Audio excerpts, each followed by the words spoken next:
Hey there, outdoors friends. If you've ever come back from a backpacking trip with a whole bunch of half-used fuel canisters, this video is for you.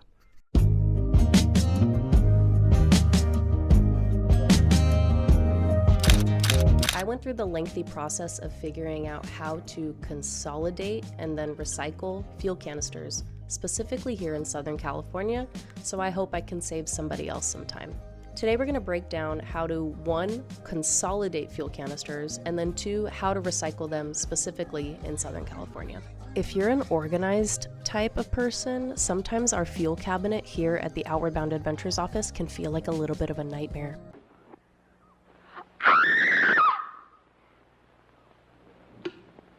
Evening, Miss Fields. I wanted to make this video specifically for the OBA instructors at the office who can help organize this fuel cabinet, but then I realized that this could be helpful for anybody at home with a backlog of fuel canisters. I've been a field instructor with OBA since 2017. I also have personally backpacked over 3,000 miles, including the Pacific Crest Trail, the W Trek, the Numu Poyo, Lost Coast Trail, Trans Catalina Trail, and many more, including many High Sierras trips with OBA youth.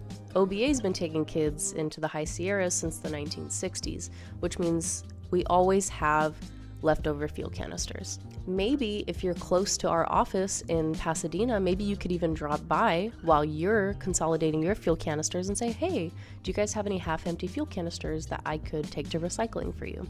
Not only would you be helping the earth, you would also be helping an incredible nonprofit that I'm so proud to be a part of. All right, let's get into it. Step 1 is sorting all of those fuel canisters. The first pile is your empty pile. These are the ones that sound and feel like there's nothing in them when you shake them. 2, less than half full. These are going to be your donor cans, where we're going to siphon the fuel out of them into more full canisters. Finally, more than half full canisters. These are going to be the ones to receive the leftover fuel from the other canisters. So before you do the next step, you want to be outdoors in a very well ventilated area, away from any sparks, away from any fire. I didn't wear a mask. I had goggles, but I should have worn a mask and gloves. Definitely, if I could go back in time, put on a mask and gloves. All right, step 2 is using a flip fuel tool to consolidate the canisters. That is really hard to say, flip fuel tool. So you have your half empties and your less than half empty canisters. You're going to want to group them by brand. Each brand has its own proprietary mix of fuel. You don't want to mix them together. So I would line up 1 or 2 receiver canisters, more full canisters, and then behind it I would line up the more empty donor canisters. So your receiving canisters, the more than half full ones, are going to go in the freezer. This is going to create a pressure difference that's going to allow them to more easily take in the fuel from the donor canisters. The donor canisters, you're just going to leave them outside in that nice Southern California sun to heat up. You don't want to heat them up with any fire or anything like that. Just leave them out in the sun for a few minutes. So the donor canisters should be warm, the receiving canisters should be cold. I would leave the receiving canisters in the freezer until you use them. Take them out one by one because they warm up pretty quickly once you take them out of the freezer. All right, you're going to attach them using the flip fuel tool. The warm donor can goes on top, the cold receiver can goes on the bottom. There are labels on the flip fuel tool so you can see which one is giving fuel and which one is receiving fuel. You're going to open that valve, you'll hear a hiss, which tells you that it's transferring the fuel. This is the part where you just get to sit outside and enjoy nature while reminding yourself that you're doing a small part to help the earth. We don't want to overfill. You don't want to fill more than 80%.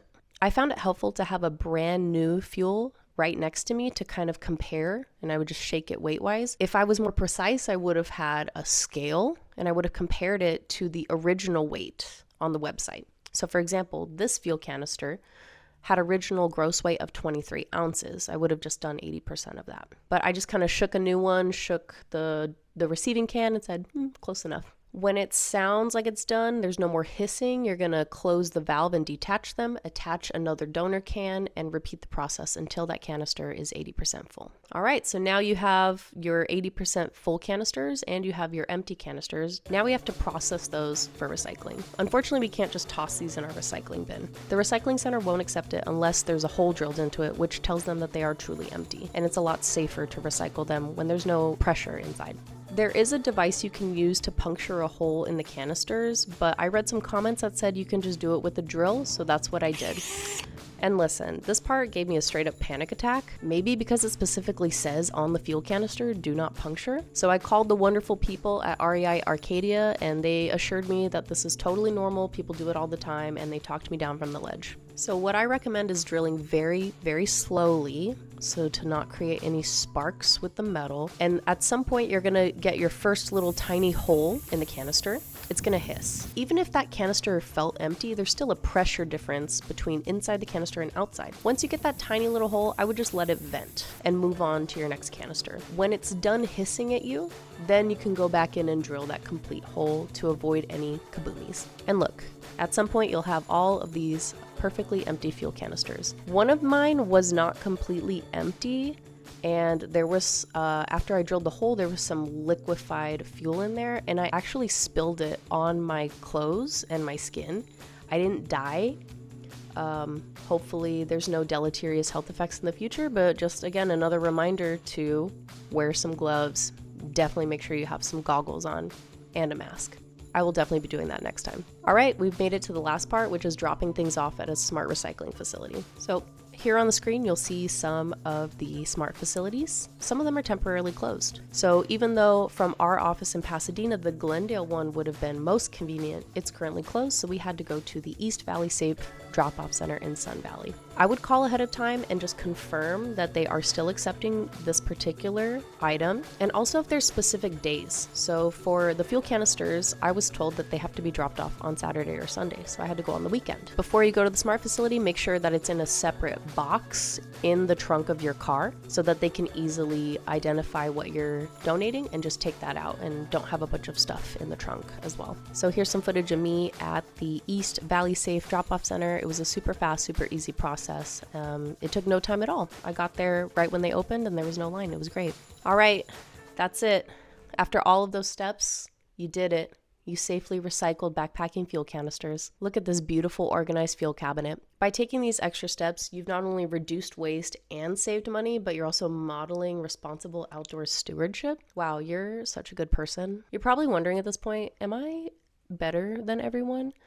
The answer is yes. Today, you definitely are. If you found this video helpful, hit like and subscribe. If you have questions, leave a comment. I can answer any questions about the Flip Fuel tool or the Smart Recycling Centers. My fellow OBA instructors, I specifically hope you found this helpful. And shout out to Dolly 2017. Ooh, ooh. All right, that's it. Stay safe out there, outdoor friends, and leave no trace.